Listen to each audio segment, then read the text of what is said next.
Artigo 5º, inciso 11 da Constituição. A casa, inviolabilidade domiciliar. A casa é asilo inviolável do indivíduo, ninguém nela podendo penetrar sem o consentimento do morador, salvo no caso de flagrante delito, desastre, para prestar socorro ou por ordem judicial durante o dia. Vamos trazer algumas análises, algumas interpretações e análises a respeito disso. Primeira coisa, casa. Casa. A ideia conceitual de casa para se configurar um possível crime, seja de violação de domicílio, do artigo 150 do Código Penal, seja de abuso de autoridade por autoridade pública, nós temos que nos remeter ao conceito da ideia de qualquer compartimento habitado, inclusive nele, podendo ou não exercer ali profissão. Ideia de casa, a ideia do conceito de casa se remete ao artigo 150 do Código Penal, parágrafo 4º. Essa é a primeira situação. A casa, ela é o asilo inviolável, ou seja, proteção que não pode ser violada do indivíduo. Essa casa, veja só, essa inviolabilidade domiciliar, por estar contido lá no artigo 5º da Constituição Federal e fazer parte do rol dos direitos fundamentais, uma das características dos direitos fundamentais é a relatividade. Os direitos fundamentais, eles são relativos, eles não são absolutos, eles são iuris tanto. E por serem relativos, eles admitem, exceções, admitem interpretações conforme o caso. E nesse caso da violação de domicílio, por não ser, veja só, absoluta a inviolabilidade domiciliar, é possível exceções. E vamos lá às exceções à inviolabilidade domiciliar. A própria Constituição enumera flagrante delito, desastre para prestar socorro ou por ordem judicial durante o dia. Primeira situação, veja só, flagrante delito seria uma hipótese de prisão onde não se precisaria de mandado, ok?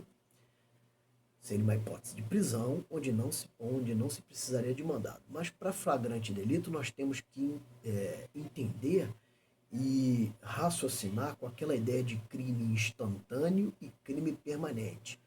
Crime instantâneo é aquele que acontece em determinado tempo, em determinado momento, e os seus efeitos não se estendem, não se protraem no tempo.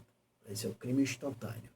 Crime permanente é aquele que acontece em determinado tempo, momento, é possível se visualizar o momento de consumação e os seus efeitos se estendem, se protraem ao longo do tempo. Esse é o crime permanente. Então, na ideia de crime permanente, enquanto ele estivesse ali na permanência do crime, ele estaria, então, cometendo crime. Por exemplo, o indivíduo tem em depósito, guarda determinada substância lá, guarda droga, por exemplo, durante esse período que ele estiver guardando ou tendo em depósito, estaria praticando lá o crime do artigo 33 da Lei 11.343, por ser um crime classificado lá pela doutrina em direito penal como um crime permanente. Muito bem, tranquilo. Para a ideia, então, de flagrante, deveria se entender essa questão. Desastre para prestar socorro seria uma hipótese de entrada sem consentimento, assim como lá o flagrante, Então, seria uma hipótese de entrada sem consentimento. Mas o que seria esse consentimento? O que seria esse consentimento? O consentimento do ofendido, o consentimento do morador. O consentimento do ofendido, o consentimento do morador, se nós olharmos para o artigo 150 do Código Penal, não estaria cometendo o crime de violação de domicílio quem tem o consentimento do morador na entrada. Mas o que seria esse consentimento no direito penal?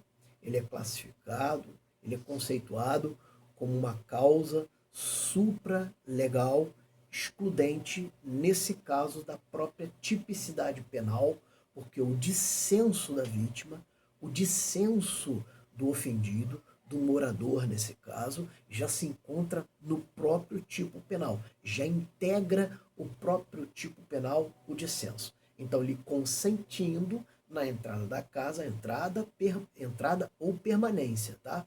Na entrada ou permanência da casa, ali não haveria crime, porque o próprio tipo penal já estaria sendo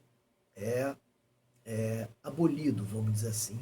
O próprio tipo penal já estaria sendo desconstituído por uma causa de exclusão, por uma causa excludente. Muito bem. Então, é possível a entrada na casa também para se cumprir ordem judicial. Ordem judicial.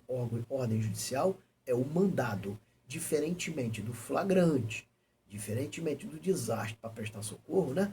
A ordem judicial seria uma determinação judicial para se entrar na casa. Só que há uma ressalva na Constituição. Para se cumprir esse mandado, para se cumprir essa ordem judicial de entrada na casa, deveria ser durante o dia. E qual é o conceito de dia? O que se entende por dia no direito brasileiro? Há algumas interpretações para que seja dia no direito brasileiro. Há algumas correntes, algumas linhas de pensamento. Vamos lá. Dia, para alguns vão dizer que seria da aurora ao crepúsculo, do nascer do sol ao entardecer, né, até o sol se pôr. Primeira corrente. Segunda, de 6 da manhã às 6 da tarde. Também seria uma outra maneira de se interpretar. Terceira corrente, extraída do Código de Processo Civil para dentro do processo penal, importada para dentro do processo penal, de 6 da manhã, horário dos atos processuais, do cumprimento dos atos processuais, de 6 da manhã às 20 horas, 6 às 20 horas. E uma quarta nascendo nova agora, lá com a nova Lei de Abuso de Autoridade, 13.869, de 2019, lá no artigo 21, né, ela vai dizer que, veja só, poderia se configurar um abuso de autoridade, dependendo conforme fosse a autoridade deflagrar todos os elementos elementares, as elementares, principalmente lá do tipo penal, os elementos normativos do tipo, né, fere um pouco o princípio lá da taxatividade, porque ela não é muito assim, clara no que se quer falar, no cumprimento daquele mandado, mas ela estabelece um horário para cumprimento daquele mandado lá, né? Que seria de 5 horas até às 21 horas. 5 horas até às 21 horas. Às 21 horas. Então seria uma nova corrente aí nascendo, ok?